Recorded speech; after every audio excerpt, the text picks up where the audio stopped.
Hey, what's up, y'all? This is Cliff again. So I'm finna tell y'all how when I got the work release, got me a job out in the public in Florence, Alabama. So when you get the work release, everybody, all they talking about, man, you got to find you a girl, you got to find you a woman. A lot of these dudes, they was cracking married women and everything. I mean, like, but check this. I don't understand this, but this craziest thing ever. There was this place in Florence called C.R. Gibson, and they had a contract with Walmart, like all that ribbon and stuff. They boxed all that up, and then what else was it they did? I don't know. I made boxes all day, labeled boxes. But anyway, I was working with these two black ladies. Excuse me. And one of the black girls, she was so fine, big old booty, man. I mean, she was hot. But she was dating a dude from the camp. And so, like, I would take, she might write him a letter or something, and I would take it back to him, and then, like, he might write her a letter, and I'd take it to her, and she was cool, he was cool, they was good folks. And everybody talking about, how everybody got, I'm trying to get them.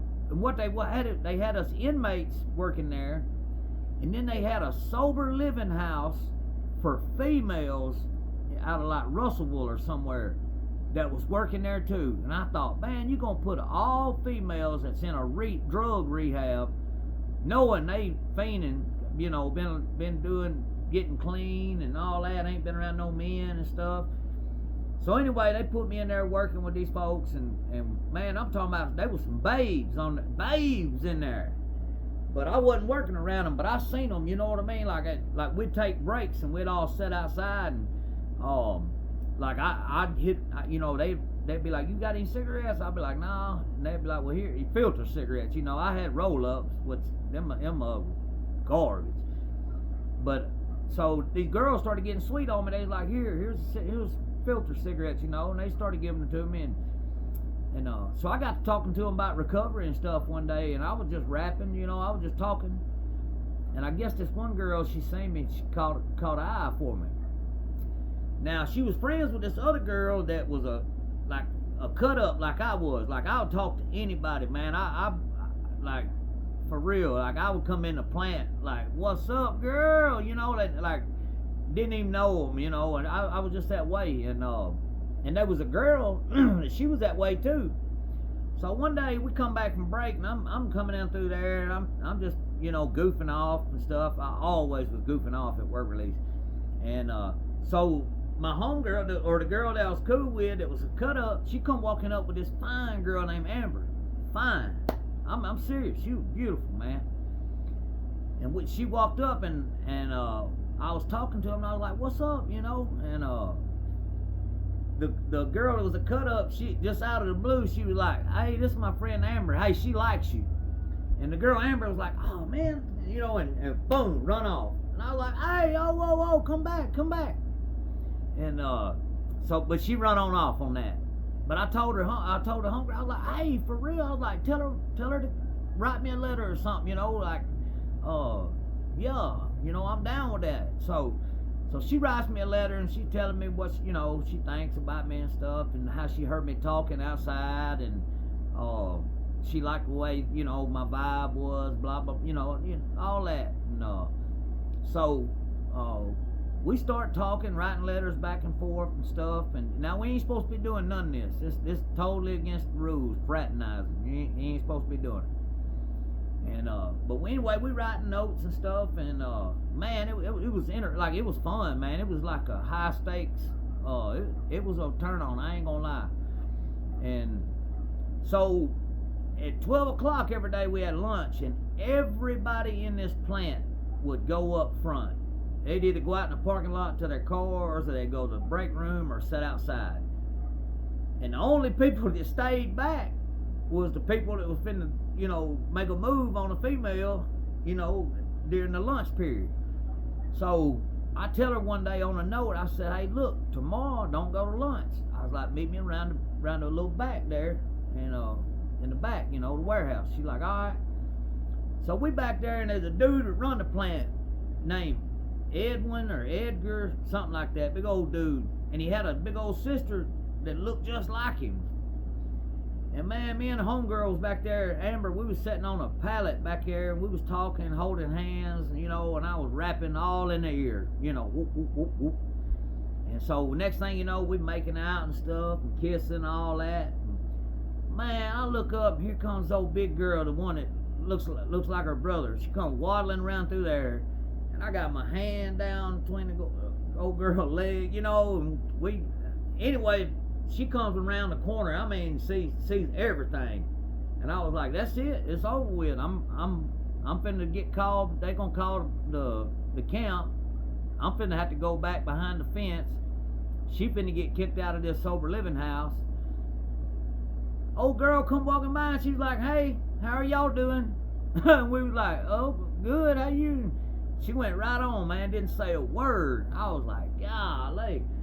So we started meeting back there, and we was fooling around a little bit, you know. We'd take it a little further, but you like I didn't want to get jammed up. Like I was fixing to go home. I'd already made parole, so I was a couple of weeks, 3 or 4 weeks away from going home. So I didn't really want to mess nothing up neither, you know, and get in trouble. So I was trying to be real cautious, and then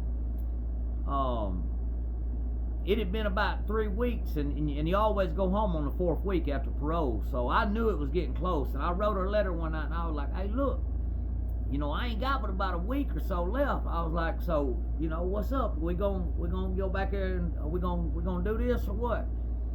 And she was like, "Yeah." She was like, "I reckon." I was like, "All right, that's what's up."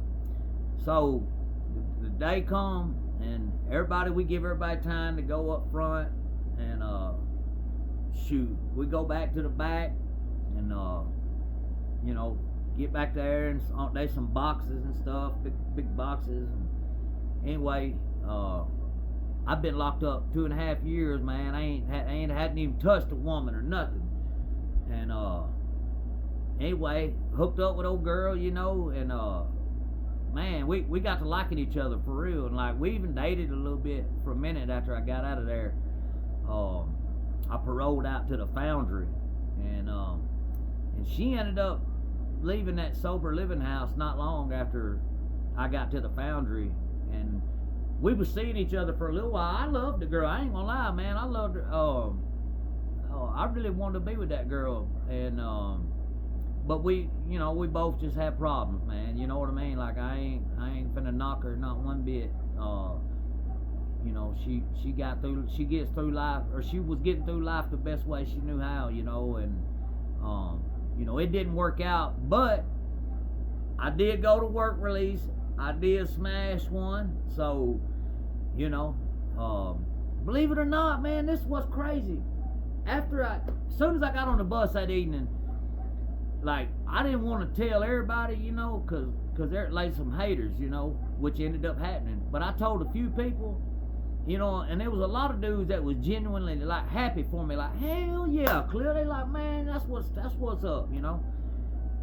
Man, next thing you know, there's about 2 or 3 of them dudes. They got mad because I got, you know, I hit one and they didn't, you know, and so the next, you know, like the next day, I'm fixing to get ready to go home, and here she hits me with a letter with a so-and-so said, "You talking to," I was like, man, I knew not to even tell nobody that me and you did that. I knew not to tell nobody.